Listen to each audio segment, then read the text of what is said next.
To the first panel, which is Hot Topics in Private Equity M&A. I'll give a brief introduction to all the panelists and moderators. There's full biographies for everybody in the materials, so I won't go through them, and I'll keep it short. So as they make their way up here. Okay. Mind us. Sure. You can just give a wave as I introduce you so people know who you are. So moderating our first panel is Rita Ann O'Neill. Rita is a partner in Sullivan & Cromwell's Los Angeles office and serves as co-head of the firm's global private equity group. We also have Deirdre Harding, who's the general counsel of TPG Capital based out of San Francisco, where she's been since 2021. Before that, she was in the legal division of Goldman Sachs, and before that, an attorney at Weil Gotshal.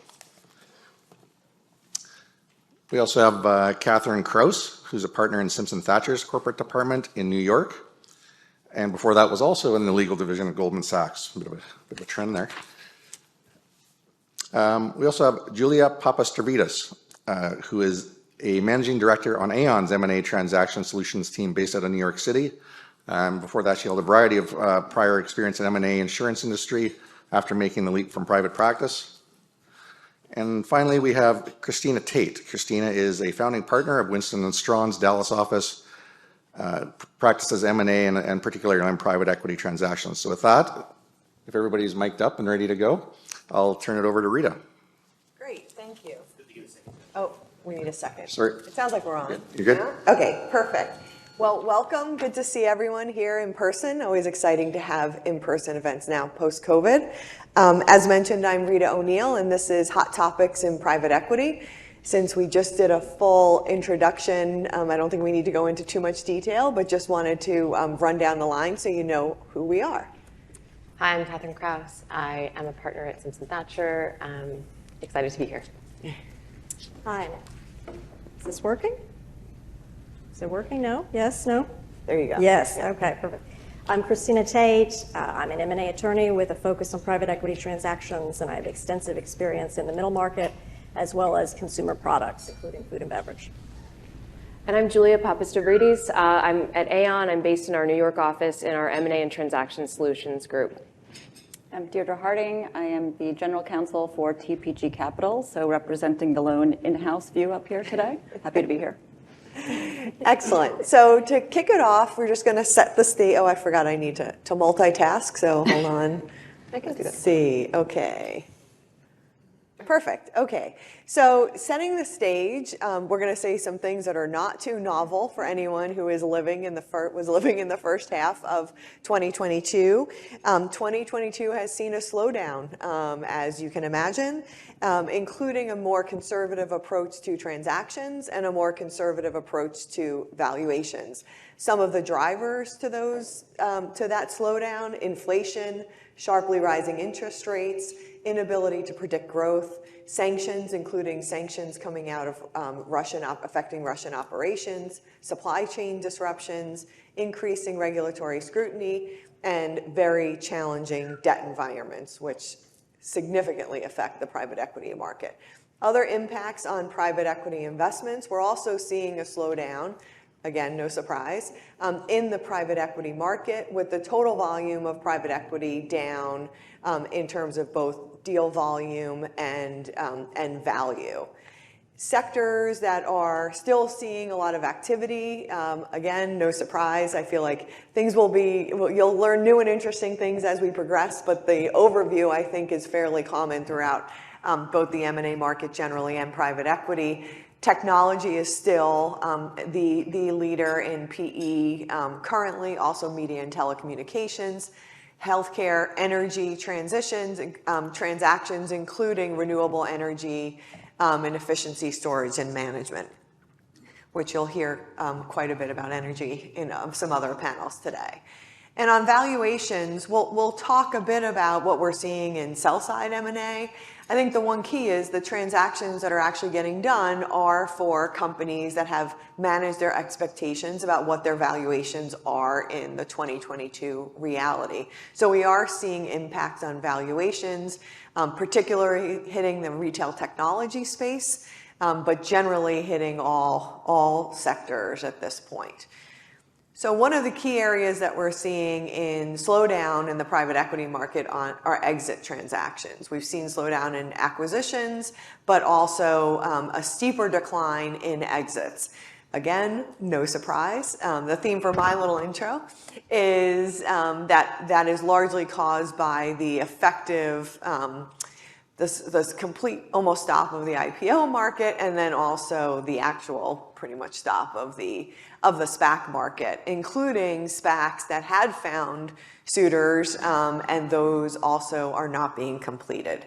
So with that, there is still a lot of dry powder. One of the things that has been very successful still is PE fundraising, and private equity continues to raise more and more money, and the money needs to be deployed.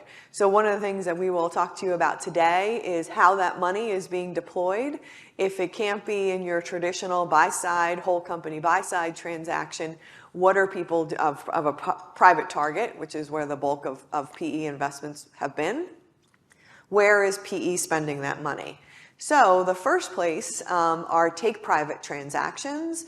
And we've seen both an uptick in the first half of 2022, and that area is expected to continue to, especially in light of the fact that you have all of these post-SPAC acquisitions that are now public companies, and people are looking to potentially take those private, as well as other attractive investments that are great companies but aren't doing as well in the public sector. So with that, I'll turn it over to Kathy to tell us a little bit more about take-private transactions. Thanks, Rita. So that's exactly right. When we look at sort of 2022, take-private transactions have sort of been the bright spot in the market. A lot of factors sort of contributing to that, including sort of depressed public company valuations because of sort of the challenged stock markets. But as the page shows, take-private transactions are up approximately 40% over last year. Some notable examples, deals that you probably all have heard about, the sort of take-private of Citrix by Elliott and Vista. Did I lose? Oh, no, there it is. Blackstone's acquisition of PS Business Parks, Thoma Bravo's acquisition of Anaplan, which is one that we'll focus on in the next couple of pages. TPG's acquisition of Convey, Brookfield's acquisition of CDK Global. There are others, Atlas Airlines by Apollo, a lot of activity in the space. To dig into take-private transactions a little bit, just mindful of the audience of lawyers, obviously sort of lots of considerations from a legal perspective as to how to take a company private, how, transaction structure, top of the list, whether or not to do a one-step or a two-step transaction. Some sponsors have been favoring two-step transactions for their sort of increased speed and efficiency, and for the fact that they solve for arbitrage issues, because proxy advisory firms don't actually comment on not one-step merger transactions that are not one-step mergers. Challenging from a private equity's perspective sometimes to do two-step tender offer transactions because of the complications associated with the debt financing. But obviously sort of top of mind in terms of thinking about a take private. Other things that obviously come up, deal protection measures, whether or not to do a go shop or a no shop. The key there, obviously, as you all know, is sort of the robustness of the pre-signing auction process and how robust that process is. Voting agreements, whether or not you can get them, likely not to be the case from institutional investors, but potentially an option for sort of businesses that continue to have significant sponsor stakes in the post-SPAC universe, and also founders to the extent that they still continue in the business. Controlling stockholder considerations, obviously in the aftermath of Con v. MFW compliance is sort of top of mind for lots of folks. To state the obvious, considerations associated with whether or not to have a special committee and a majority of the minority condition with respect to transaction closing is something that people grapple with, and something that's challenging to think about, sort of because if you sort of don't comply with MFW sort of ab initio, you lose it. And given sort of the litigation profile associated with public company M&A, again, something that's sort of top of mind for folks if there is a controlling stockholder. And it's more common these days, I think, to find that there are controlling stockholders, because to Rita's point, with the lack of sort of exit opportunities through the IPO markets and also sort of this de-SPAC transactions where there are still sort of sponsors and sometimes controlling sponsors in the capital stack, sort of more top of mind. Section 13D compliance, obviously sort of, something that, again, is key to sort of addressing when you think about a take private. What type of disclosure may be triggered? Do you have sort of a pre-IPO 13G filing that is more permissive, or do you have a passive disclosure that requires potentially disclosure to the extent that there are discussions or agreements or arrangements? Applicability of 13E3 and the associated sort of enhanced disclosure that's associated with that. Financing considerations, as Rita said, the financing markets are pretty choppy now, so sort of making sure that you have sort of the quantum of financing that could be required for a take private. Consortium considerations, who's leading the charge, what's the inter-sponsor agreement say, what types of agreements and arrangements do you have to have in place to get that sort of quantum of equity to take the company private. And then sort of concluding sort of the hiccups that can happen after signing, right? And I think one of the things we thought we'd focus on a little bit in sort of the take private discussion is sort of some of the recent high profile sort of purported transaction terminations that we've seen.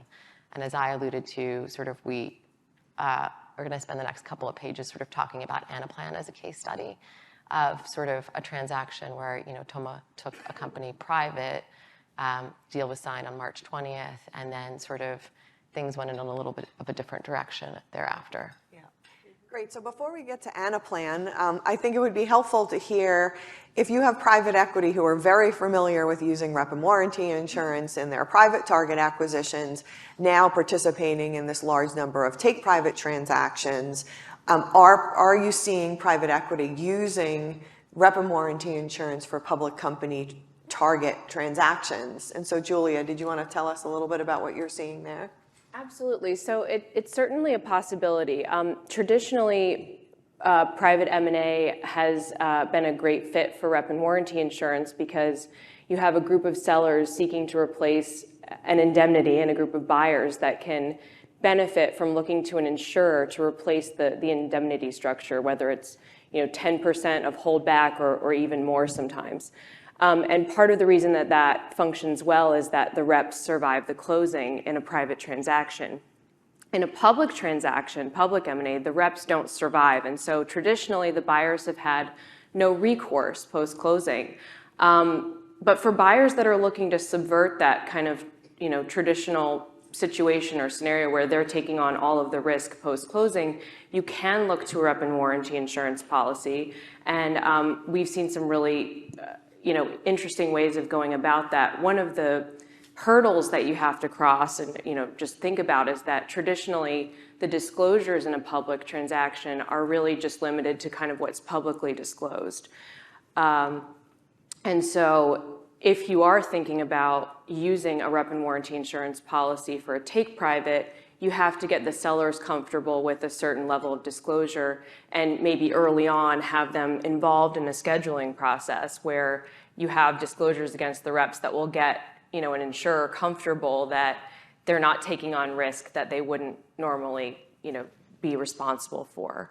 And sellers may not be willing to do that, and sometimes we see the buyers go through that exercise, and the buyers are actually willing to take on the scheduling burden. One thing that can also help in that construct is just establishing a certain materiality threshold for purposes of the schedules. So, you establish a dollar threshold and then you schedule against that. And it can be somewhat involved, but it's a great way for buyers to have recourse where they didn't traditionally have it in public M&A. Excellent, thank you. So now, using a case study, why don't you talk a little bit, Kathy, about Anaplan? Sure. So speaking of, did I lose it? Or? They're like toggling us okay. on and off.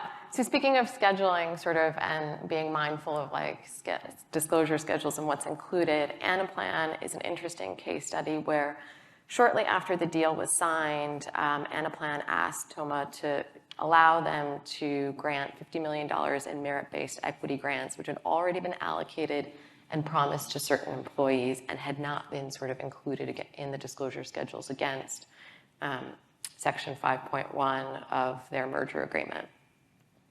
Now, their merger agreement provided for that amendment to sort of company benefit plans would be permitted so long as they were routine and did not result in a material increase in benefit or cost to the company, which I think is common language that we often sort of see in those types of provisions. So a very standard sort of formulation of that in the agreement. On a net basis, they argued that it was only a $32 million increase because the basket, the increase in the pool was to 137 from 105. And that they had sort of previously disclosed, and TOMA had seen sort of this, not in the disclosure schedules, but in the business plan and in other sort of documentation. TOMA rejected Anaplan's request. They said that it would increase the purchase price. They argue that the language around sort of material increase in benefit or cost of the company should not be measured on a net basis. It should be measured on sort of an absolute basis with respect to those incremental grants, and that the merger agreement was violated. Anaplan sort of, came back and said, we understand what you're saying, and proposed a solution whereby they would sort of, certain of their executives would voluntarily forfeit a portion of the grant so that they would be able to nonetheless sort of fit within the parameters of the basket and not grant certain employees that had sort of, make certain grants for future employees that had not yet begun working. TOMA again sort of rejected Anaplan's solution and sort of pointed to employee morale and said that notwithstanding sort of the proposed sort of new formulation, that they sort of didn't agree with the proposal that they had made certain grants without their consent, that they hadn't been disclosed to them on the disclosure schedules and otherwise, and that a breach of the merger agreement had happened. They demanded compensation, and specifically that the purchase price or the per share price be reduced from $66 per share to $61 per share. This is all sort of disclosed in the subsequent proxy statement, so you guys can sort of read it like we did. It's all sort of public information, the back and forth that happened. Anaplan went to their advisors, to their financial advisors, to sort of seek advice. And their financial advisors rightfully sort of told them that the markets had significantly deteriorated in the interim and that a sort of a modest price cut was their best path forward. From a timing perspective, just to provide context for it, as I said, the agreement was signed on March 20th. These sort of price renegotiation discussions happened at the end of May and the beginning of June, where the markets had obviously sort of shifted in a different direction, particularly with respect to tech companies. So with that sort of price renegotiation started, there's a back and forth, as you can see from the page, between them as to sort of the appropriate price. And they finally sort of struck a new deal at $63.75, down from $66. And Anaplan sort of in exchange for the concession on price, bargained for, negotiated for, and got enhanced certainty with respect to the contract. And it's interesting, the modifications that they made to the contract. They sort of stripped the contract of the MAE condition. They provided that prospectively any covenant breaches would have to be willful and material. They increased the reverse termination fee. They had TOMA acknowledge that sort of any prior actions would not be a violation of the merger agreement, sort of effectively trading a discounted price for augmented certainty in the aftermath of having had this sort of interim covenant breach and having to sort of renegotiate a transaction. I think at least from a practitioner's perspective, I think what we thought were like the key takeaways from sort of the case study was frankly the importance of sort of compliance with interim operating covenants. And this has come up, I think, over time when you think about the L. Brand Sycamore case also, which we highlighted on the page, and the third bullet on the page actually I think is the salient one. I think, we all sort of focus on the contract, but one of the key areas of vulnerability in sort of M&A merger agreements is that the conditions are brought down to a materiality standard, right? As opposed to the reps, which are typically brought down to an MAE standard. And so from a compliance and from a closing conditionality perspective, it sort of presented an opportunity for potential acquirers to point to noncompliance with sometimes very specific interim operating covenants as a basis for sort of renegotiating the transaction or sort of terminating the agreement. And so I think from a practitioner's perspective, some of the key takeaways are sort of one, making sure that you've scheduled appropriately against those, two, having sort of significant discussions with, from a sell-side perspective, the management team to make sure that the scope of those are sort of consistent with expectations from a forward-looking perspective with respect to the operation of the business. And lastly, sort of making sure after the deal is signed that the management team is very aware of sort of the parameters and sort of doesn't have a misconception as to how those IOCs read and what they permit. Just to chime in there, Yeah. to reiterate that, I think, it's super important. I think sometimes we as lawyers often think about these things in a vacuum to a certain degree, and you think about kind of the back and forth of the negotiation of the words in the contract. But it's so important to really make sure your management team from the company that's being sold is fully read in on what you're agreeing to in the contract, because they're the ones who have to live with it post-signing and between signing and closing, and to really take the time to sit down and say, okay, do you understand what this will mean for the operation of your business between signing and closing? And in particular, that's important, and we'll get to this later in the program, but with periods between signing and closing becoming more extensive as a result of increases in regulatory review. And so those time frames are also really lengthening, and so those interim operating covenants just become more and more important as an area to focus on. It's also been an area where there has been, over time, you saw it during COVID, it's just a really good place for somebody who's looking to do kind of a retrade can start peeling apart things in there, because it's very hard to kind of comply with those when you don't have the appropriate carve-outs and scheduling. Thank you.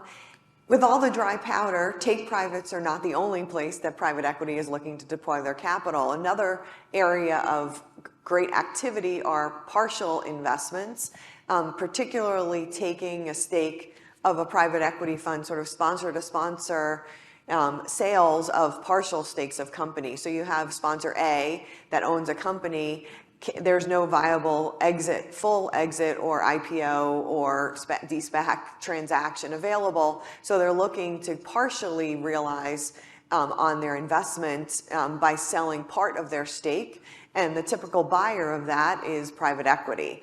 And so on the flip side, if we think about alternative exit transactions, it's sort of a companion to where private equity is spending their money, because a lot of time private equity are also the buyers in these exit transactions.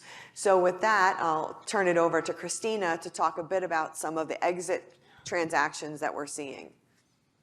Great, thank you. And I just wanted to say, so obviously exits are down, but I wouldn't say they're out. So they're down, but they're not out. And I think it's very deal specific. Are there sponsors that are not, putting companies on the block right now, given the macroeconomic conditions? Absolutely. Same thing for founders, right? Are there deals that when they're that are through an auction that are not getting done at maximum value right now? Absolutely. But if depending upon the factors, there are still very competitive sales processes going on, especially in the middle market. And the sellers, I've been interested to see, is this going to hit seller-friendly deal terms, that have been so pervasive for the last several years, including rep and warranty. And in the deals that are getting done still on this competitive basis, it's still very seller-friendly terms and still at very high valuations. And so I think it depends upon the deal factors, right? I think the size of deal matters. Middle market is where I'm seeing a lot of the action still. I think the industry obviously matters, and even more specific about what the specific products that company is producing or services. And the company's story for the lenders, right, in challenged markets.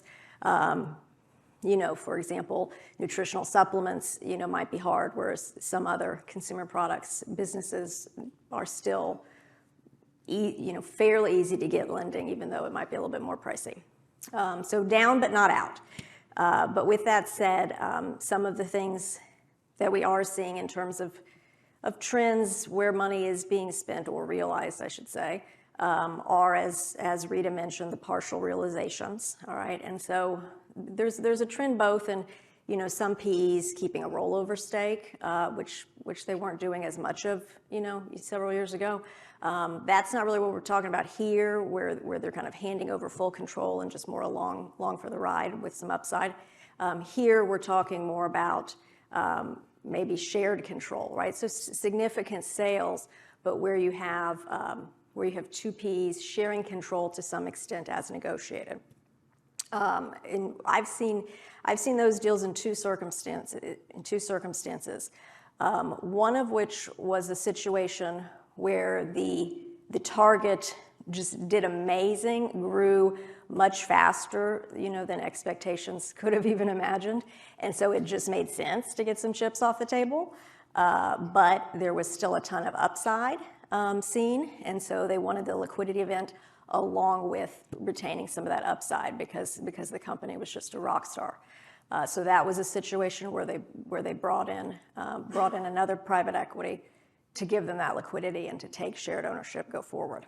The second situation where I've seen it was a company that was doing great but really needed to diversify its product offering. And it made most sense to do that with a lot of equity infusion. And due to concentration limits from the current PE owner, it made sense to get another PE owner in there to do it. So similarly, they shared control. We've got dividend recaps also. We'll talk more about partial realizations and some of the legal issues in a minute. We've got dividend recaps up here also, although I'm not seeing too many of those given the debt markets. And then we have continuation funds, which I'll probably spend the most time on in a minute when we get to them, because I think they're very interesting right now. So can you advance? Thank you. So partial realizations would involve, you know, all the work of a normal M&A deal that you're used to. And to a management team will very much feel like a change of control deal, even if it's going to a shared control or what have you. But they'll also involve maybe issues you wouldn't necessarily expect, especially if maybe it's not quite a change of control. And so we put on here some bullets to keep in mind. For example, the regulatory, whether it's antitrust or more industry specific, can still be triggered even if it's a joint control or, you know, even a minority investment with certain rights. I mentioned management, and like I said, it's going to feel like a change of control to them, right? Maybe whether or not their equity incentives are getting triggered. And so consider not just what their underlying documents require, but of course their importance go forward, and if there needs to be special attention and a sweetener to them, you know, just as a course of the deal. Of course, you know, implications on the indebtedness as well as, you know, any contractual third-party consents. And this is an interesting one on the, you know, considering given the increased price of the debt, can it be structured in a manner to keep the debt in place? And Deirdre, I think it would be helpful to see that is not a conversation we've typically had in doing an M&A transaction, thinking about portability of the debt. And this actually applies to our strategic clients in the room too.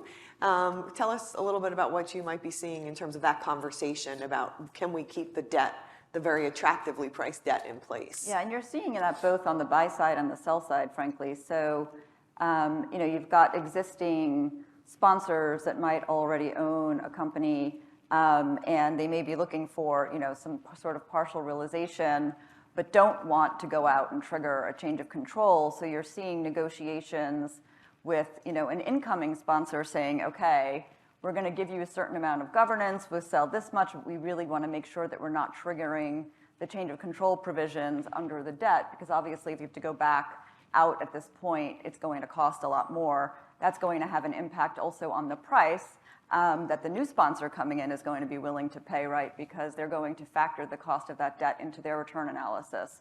And so people are pretty aligned on that, right? And so that's good, helpful. At least the equity investors are. Maybe the banks don't love it, but so that's sort of on the going inside. But then also, if you are the existing sponsor and you're thinking about that, right? You're also trying to make sure that you're contracts, your debt papers sort of allow for that, and there aren't some other types of actions that could happen in connection with a sell down or changes that you might be considering, whether that be changes to the board, et cetera, when you're bringing somebody else in alongside, where it could have an unintended consequence under the debt. And the other thing that we've seen, I would say a little bit, it's probably not, I saw it a couple times and I was like, oh, this is cool. But then I haven't seen it as much as I thought, but actually creating a debt structure up front,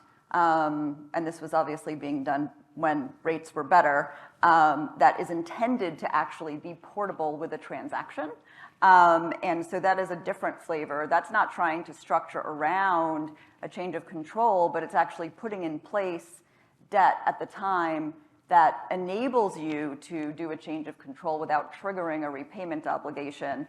And there are some tricky things that come along with that as well, because the banks will ask you to sort of bring down, some of the reps and the covenants, et cetera. And so there can sometimes be a little bit of a mismatch too, between what the banks are looking for to be able to port over that debt.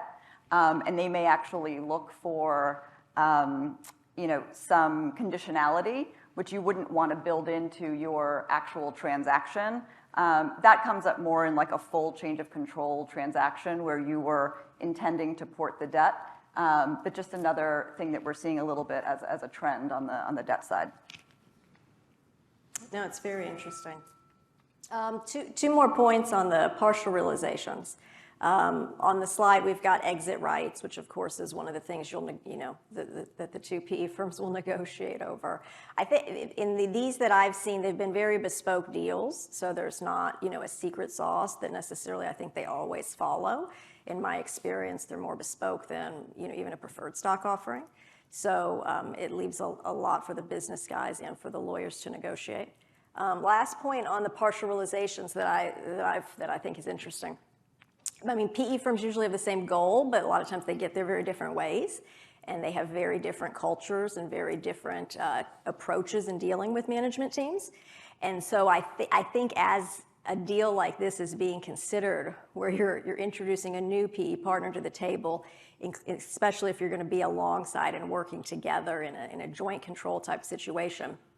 Think about your management team. Think about how flexible they might be in a situation like that, because I've seen management teams that work fine under the one PE owner. New PE owner shows up with just a different culture, different way of doing things, and the management team trying to sidestep each of those styles has created some tensions that didn't need to be there. So I think the people aspect to these partial realizations and joint ownership and control can be interesting.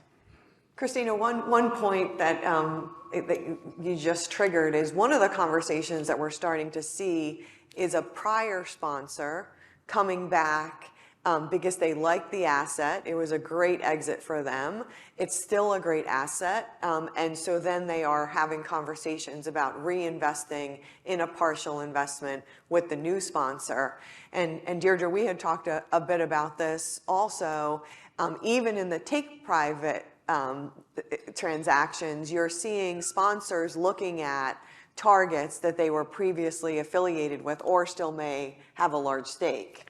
Yeah, I think you're seeing both of those. So, and you saw it also even when the market was frothier, and I think to Christina's point, there's a real mismatch in prices right now. So everyone expects that prices will have come down a ton, but in the private world, they haven't necessarily matched that. So in the public equities, right, there's mark to market every single day, so you know what the price is, there's less negotiation. And I think you're seeing situations where, and Kathy alluded to this earlier, but where you may be an existing investor in a company that went public, it's not performing necessarily the way that you would have expected it to, but you still truly believe in that company and think it was a great investment.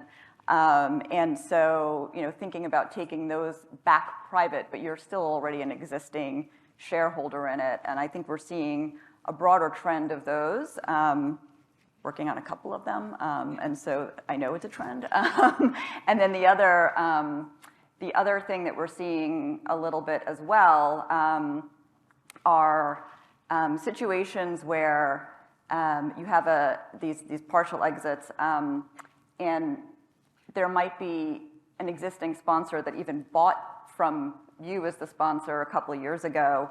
You know the asset really well because you owned it for a number of years, and so it's kind of a way to get a head start on diligence, frankly, right? Because you don't have to re-underwrite it in the same way that you would have going in.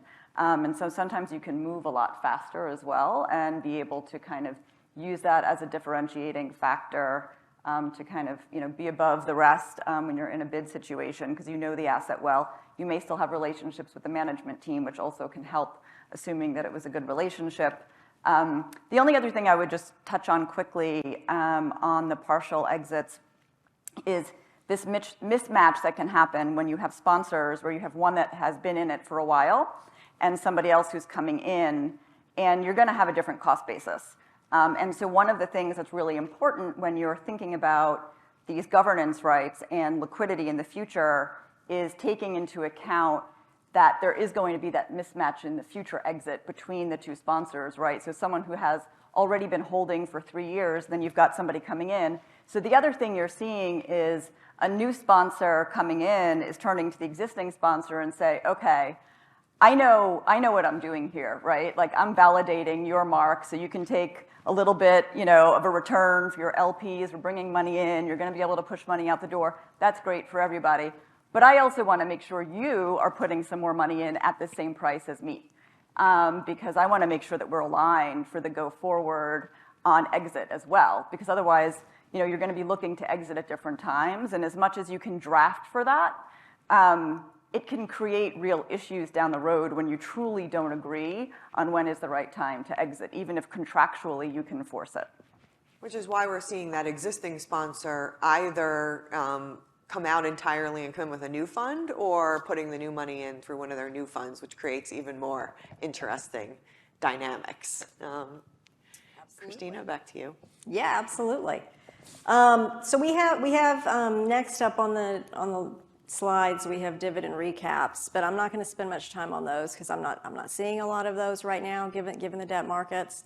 So nothing really new recent to talk about. We have bullets there, of course, on the solvency considerations that are always there, have always been there. But I'll jump into continuation funds because I think those are interesting. And so, first, kind of what is one, just to level set, right? So secondary offerings are not new, right, in the private equity world, a way for LPs to get liquidity, and that happens up at the fund level, right? But what we're talking about here is basically a GP-led secondary, whether it's for multiple assets or a single asset, meaning a single portfolio company. So the GP would be on both sides of the deal.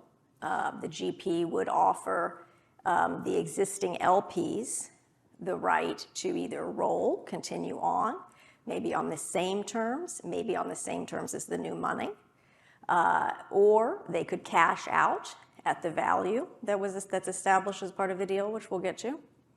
And then when they're cashed out, the money, of course, that's used to pay them is the new money investors, the buyers, I'll call them, that are coming in and investing into this new fund, into this continuation fund. And these have been around. For a while, they were kind of seen as, just more distressed. What do I do at the end of my fund life cycle with these portfolio companies I can't get rid of? But more recently, it's for your home run portfolio companies, and it's more and more becoming single asset continuation funds, which look and feel a lot more like an M&A deal than multiple assets transferring over to a fund, which feels more fund formation, fund lawyer deal. These deals inevitably involve a mix of M&A and fund lawyers. And so the purpose of these, as I hinted on, is to offer some LPs liquidity, but it's also for these home runs where the company still has a lot of upside, it lets the sponsor stay in there. It resets their incentives, of course, economically, but allows other LPs another opportunity to invest in, in fact, which is always appreciated. So sometimes there's also deal-specific reasons to do this, beyond just I like this portfolio, I want to keep it. Sometimes, for example, maybe concentration limits won't let the existing fund invest any further into that portfolio, but the company could benefit from it. So through the continuation fund, you could have, as part of the new money coming in, basically capital commitments, right, dry powder to use on that portfolio. All right, so keys. Let's go on to keys and legal considerations on these. Obviously, these, I do think it takes the right deal, because I do think the story matters a lot in these, especially single asset continuation funds, because the story and the communication and the disclosures are ultimately super important given the conflicts of interest that are involved. And so I don't think any old portfolio company, just because it's made you a good return, is the right target for a continuation fund. It has to be one that both that makes everybody feel good, right? Both from a legal perspective, technically fiduciary duty wise, making everybody feel good on both the sell and the buy side, but also business practically, right? So you have that push-pull with the valuation. But of course, you have to meet your fiduciary duties to the quote unquote selling LPs, the ones you're offering either to roll or to cash out. While of course the valuation, all the sponsors' incentives and carry are going to be reset off of that valuation, and so there's that inherent conflict.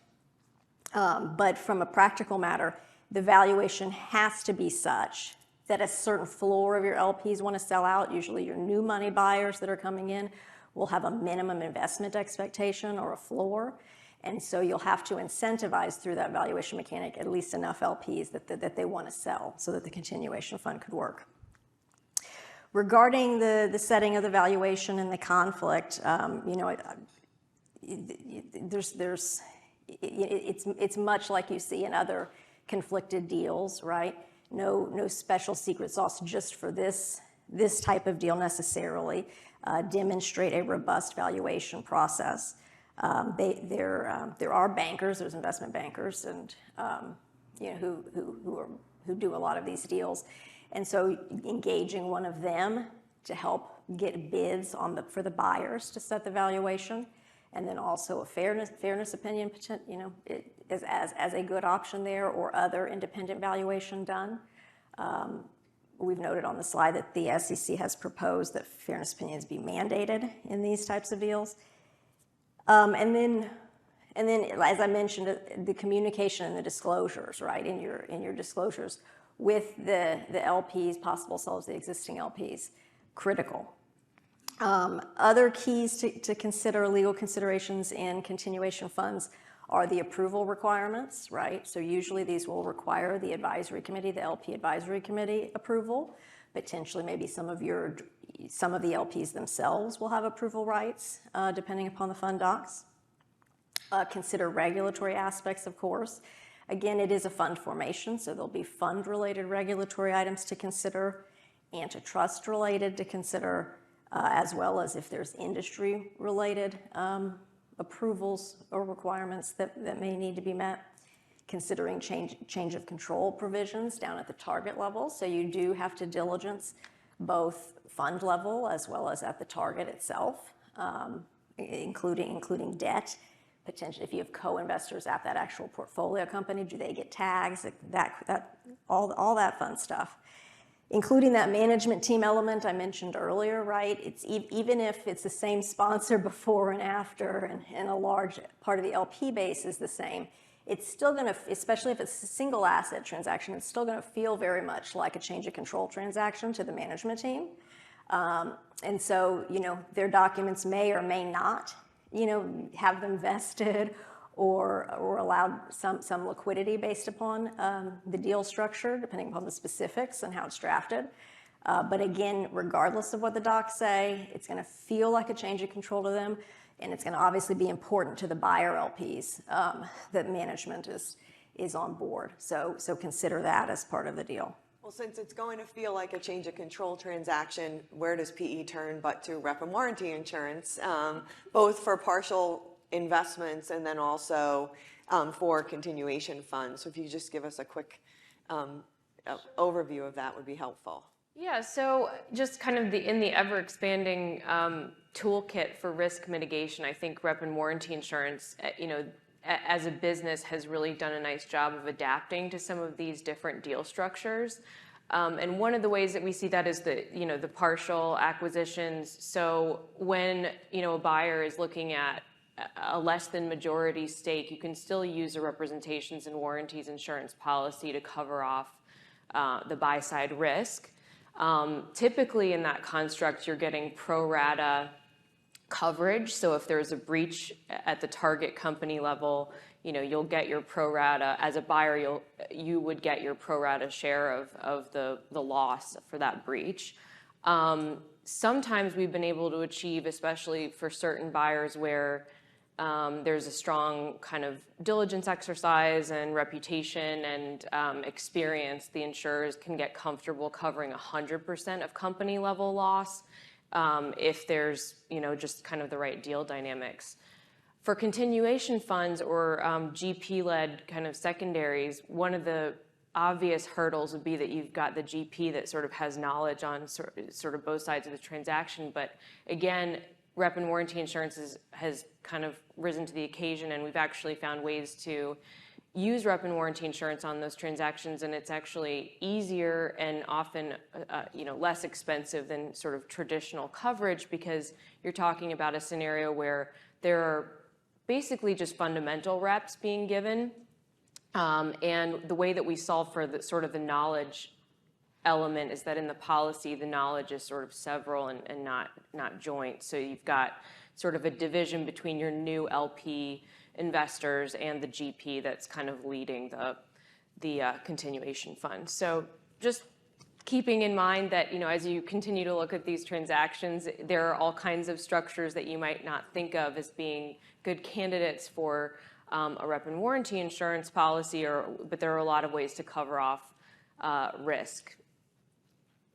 Great, thank you. So we do have a section on changing regulatory landscape. We aren't going to spend time really on that because there aren't a lot of things in there that are unique to private equity, but there are a few. And so Deirdre, did you want to just quickly give us, I don't see anyone counting down time, but do you see some? Okay, perfect. Okay. So yeah, did you want to go in? Sure, I'm happy to. The one other thing I would just say on the continuation vehicles before we move on there is there was a comment about, sometimes you need to get LP approval via the LPAC, and the sort of interplay with valuations, et cetera. Because these continuation vehicles have become more and more common, you definitely see that during fundraising and during conversations with your LPs, they're very focused on this, and they really want to make sure that when you're doing these, it's really for the right reasons, and it's not just to kind of get artificial liquidity. And so being able to, bringing in the valuation firms and making sure that you really are setting that price at an appropriate place is incredibly important, especially to the LP base. And so even though the SEC rule isn't in place yet, you still see a lot of LPs sort of wanting to see that when you go to them for LPAC approval. And so they will ask for it. They want to see it. They want to understand it because they want to make sure that you're not, self-dealing. And so it's just another kind of call out there for if you're advising private equity sponsors and they're kind of saying, well, I don't know if I want to, it might be worth kind of doubling down on the recommendation to go ahead and do that. Well, it's really interesting too, right? Because the new money LPs that are coming in, there's so much flexibility in the waterfall that's set, right, as it relates to the carry and the performance hurdles, which of course are all driven based upon that valuation. And so, you're not bound by kind of the typical market standards as a fund. These continuation funds will have multiple tier hurdles and can be very bespoke. And so it becomes it is very important, those negotiations and that relationship with the LPs. Yeah, and it's when you have new money coming in, it's a lot cleaner because then you do have somebody, frankly, setting the mark. And so that valuation from a third-party valuation firm probably, frankly, isn't really necessary then because you have a real, third party coming in and setting that. But it's when you have these situations where it's really just the same sponsor kind of flipping it over into a new vehicle, that's where, the LPs might have different expectations. So, regulatory landscape. Yes, as Rita mentioned, we won't dive into too much of the statistics here. It's in the deck. I would sort of cover off two broad areas, FDI and antitrust. Those are areas that are going to have implications for transactions across the board, whether that be sponsor transactions or other M&A. You do see these issues coming up more on the FDI front in some of these partial exits or co-sponsor deals. They tend to come up more because the FDI regimes are often set up on a concept of co-control. That is not the case across the board. There are certain FDI regimes that are just based on revenue and turnover in a particular jurisdiction.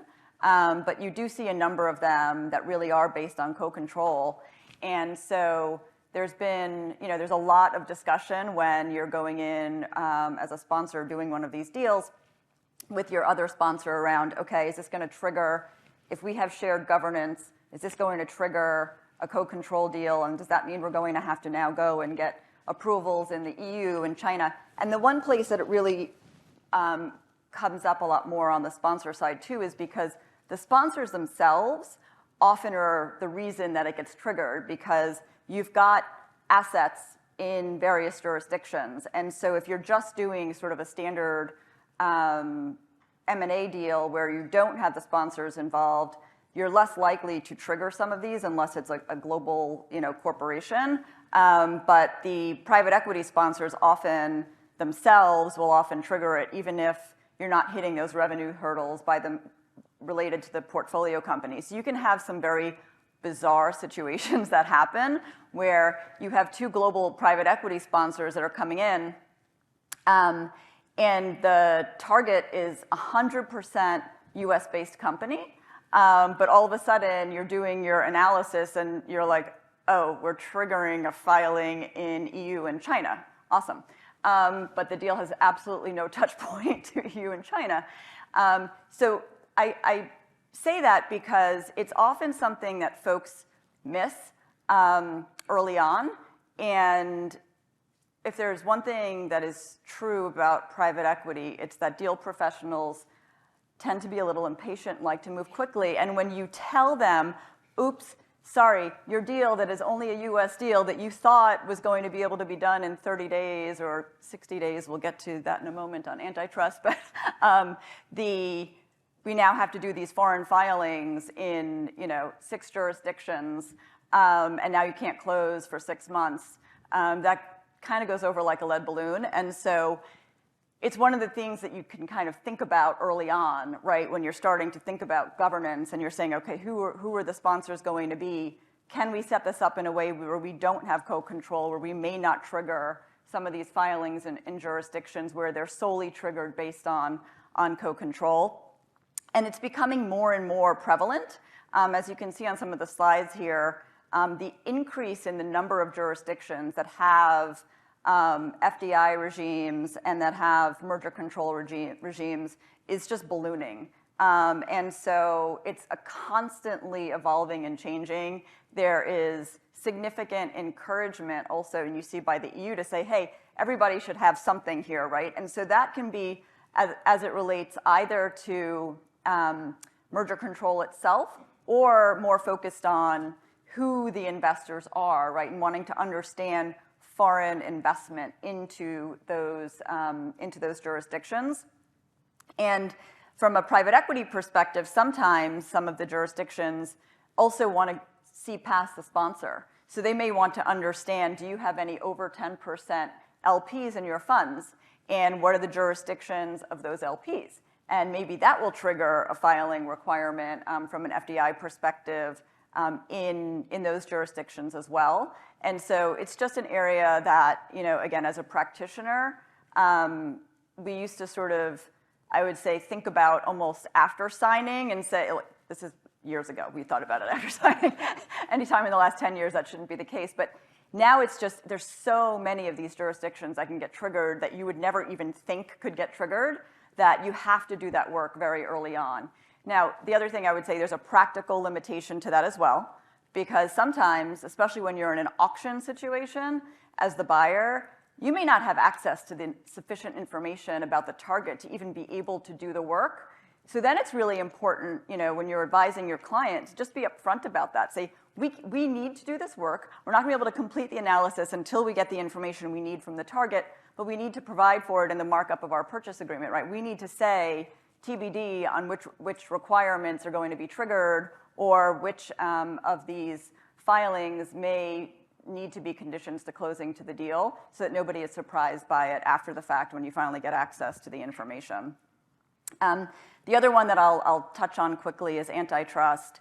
I'm sure you've all seen, you know, some of the rhetoric that's out there right now with, you know, the changes to the leaders of both agencies, the FTC and the DOJ, who are taking, you know, a much more aggressive approach towards antitrust regulation being used not just to think about like the standard antitrust causes of harm and analysis, but also using those platforms to say, what are the other areas that we could be looking at and, you know, sort of protecting consumers from and sort of seeing themselves as like a broader kind of watchdog in the industry. And so what you're seeing there is a few things. One is you're seeing an increase in what's called pull and refiles because the agencies are taking more time to review deals, and so you're not getting things cleared in 30 days as often as you used to.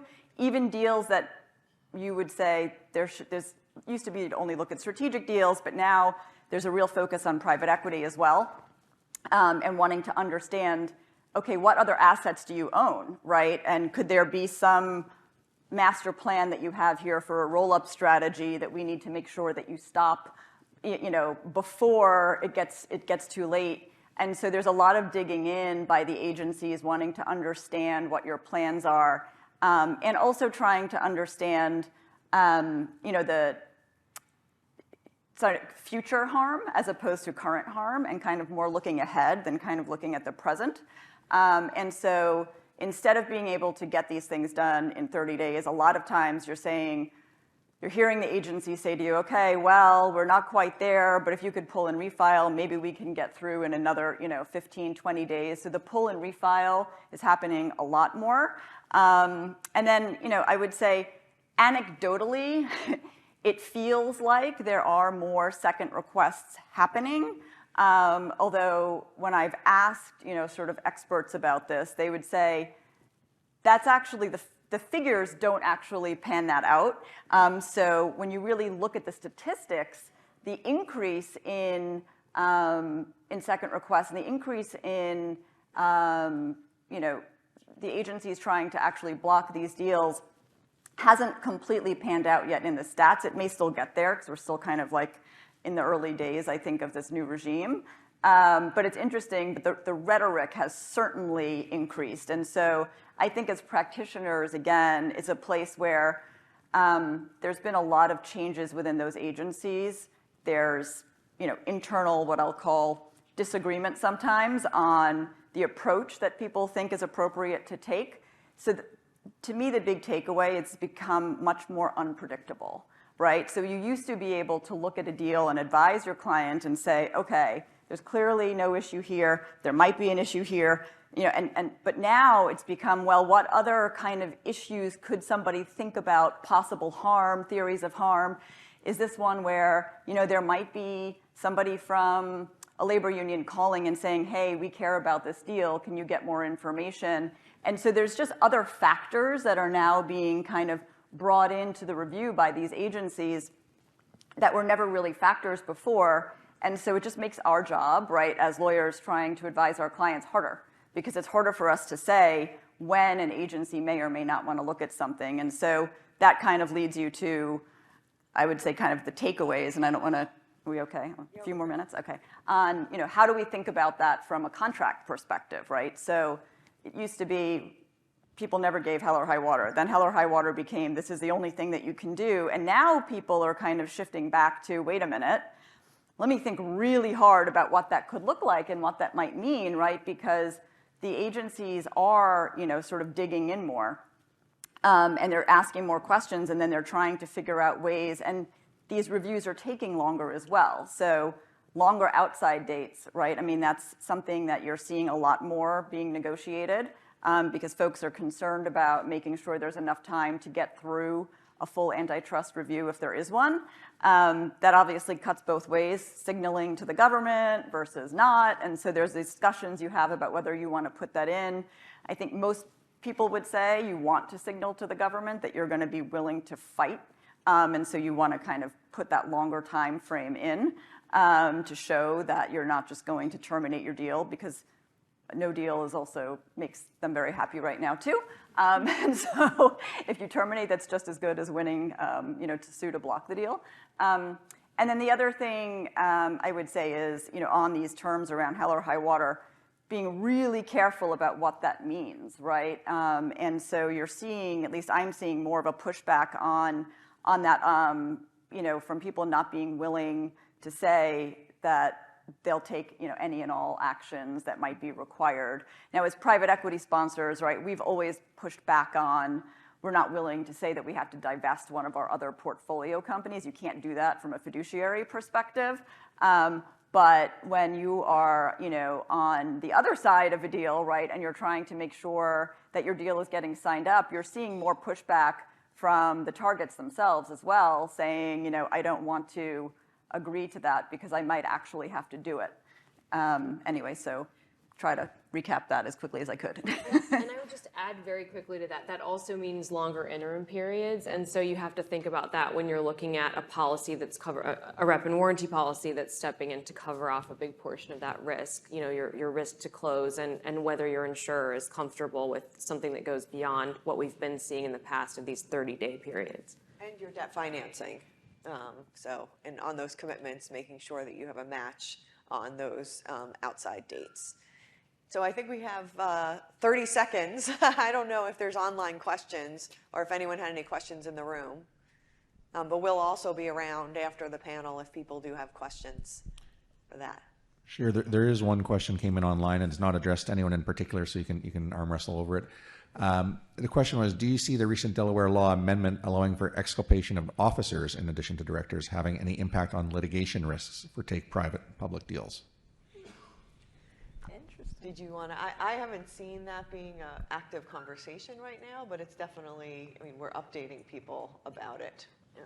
Yeah, I think it's really interesting because I actually feel like we've had conversations in the other way, like the other way before, with sort of officers themselves sort of not completely conceptualizing the fact that there's that sort of disparity in Delaware law where directors do get the benefit of that exculpation, but officers historically haven't.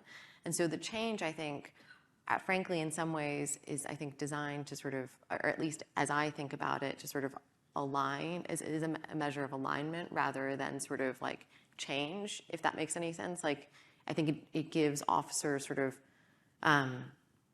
comfort consistent with directors and helps extinguish a conversation as to why there's a disparity there rather than kind of going the other way. I'm not sure that answered the question perfectly, but I think it sort of hopefully gives some context. And also, you are having a discussion in the D&O indemnification provisions and agreements that whether or not our officers are being included in that and having a discussion there as well. Great. If there's no more questions, thanks very much to our panel, and we'll move on to the next one.